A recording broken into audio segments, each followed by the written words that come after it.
Hello प्यारे बच्चों, जैसा कि मैंने आपको बताया था कि मैं बहुत जल्द आपके सामने ऑनलाइन हाजिर होऊंगा। देखो बेटा, आज हम बात करेंगे प्लांट किंगडम की, एक ऐसा चैप्टर जिसको लेकर अक्सर समस्याएं अपने को आती है। देखो, प्लांट्स क्या होते हैं जनरली। सबसे पहली अगर मैं बात करूं, फर्स्ट ऑफ ऑल तो प्लांट्स वो होते हैं जो फोटोसिंथेसिस करते हैं। फोटोसिंथेसिस, फोटोसिंथेसिस का मतलब होता है बेटा प्रकाश संश्लेषण। प्रकाश संश्लेषण।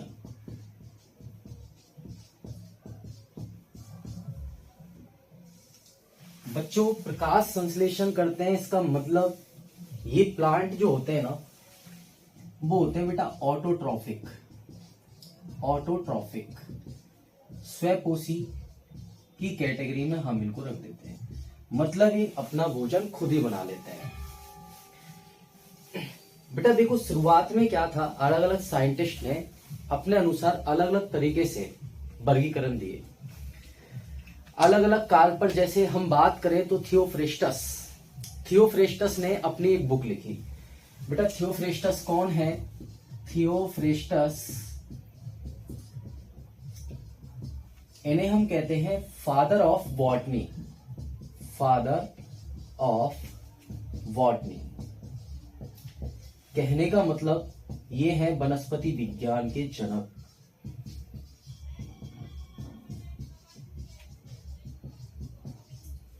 सबसे पहले इन्होंने अपनी एक बुक लिखी थी, और ऐसा मान के चलिए आप कि सबसे पहले इन्होंने समथिंग 500 प्लांट स्पीसीज को डिस्क्राइब कर दिया था।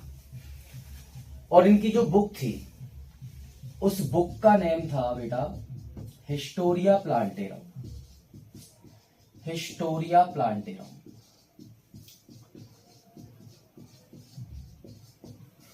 ये इनकी बुक थी बेटा, जिसमें सबसे पहले इन्होंने प्लांट्स को डिस्क्राइब किया, उन्हें क्लासिफाइड किया। ये थे थियोफ्रेस्टस।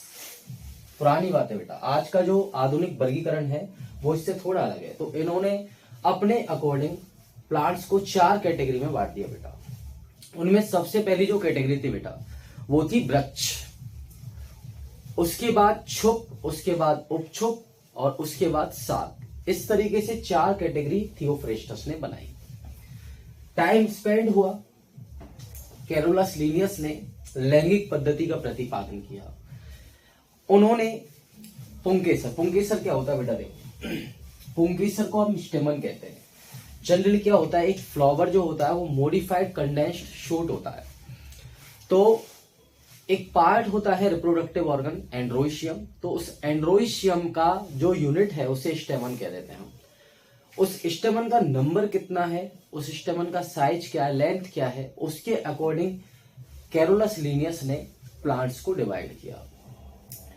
उसके बाद फाइलोजेनी के अकॉर्डिंग देखो, नेचुरल क्लासिफिकेशन था। वेंथम एंड हुकर 2 साइंटिस्ट थे, तो इन्होंने अपना क्लासिफिकेशन दी। बट उसके बाद एक साइंटिस्ट थे जिनका नाम था आइकलर। बेटा आइकलर कौन है? देखो, आइकलर की बात कर लेते हैं एक बार। साइंटिस्ट आइकलर ने प्लांट्स को किस तरीके से डिस्क्राइब किया?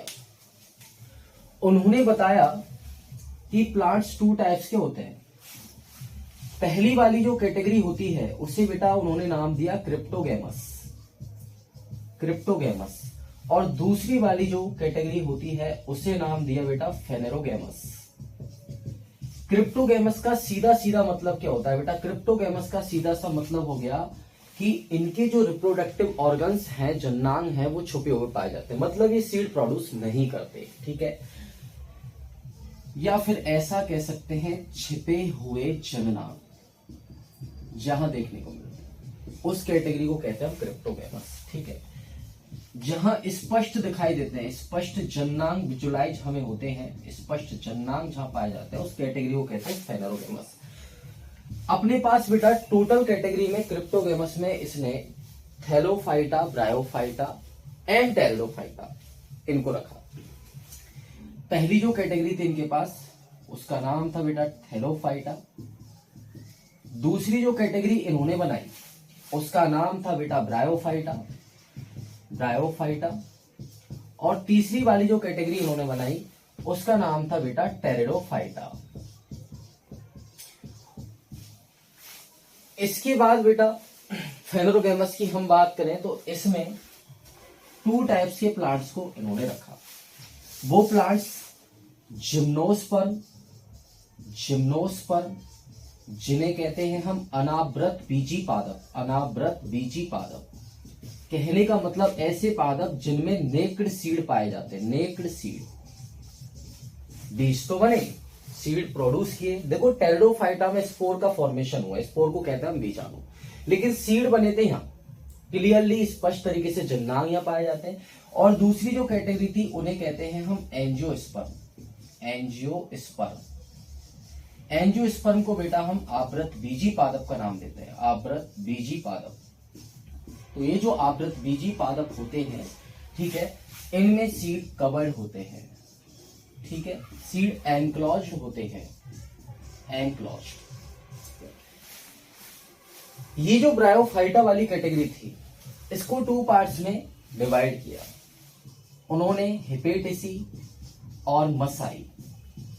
इस तरीके से इनको ग्रुप में डिवाइड किया। हेपेटिसी का मतलब लिवर बट, और इधर हम मॉस कह सकते हैं, liverwort and moss. Pteridophyta में फंस आते हैं, ठीक है बेटा, बट थैलोफाइटा में इन्होंने किसको प्लेस किया? देखो थैलोफाइटा में इन्होंने शैवाल, शैवाल के साथ कवक जिसे हम फंगस कहते हैं, इन्हें बेटा एल्गी कहते हैं, एल्गी। इसे हम बेटा फंजाई कहते हैं, फंजाई, ठीक है।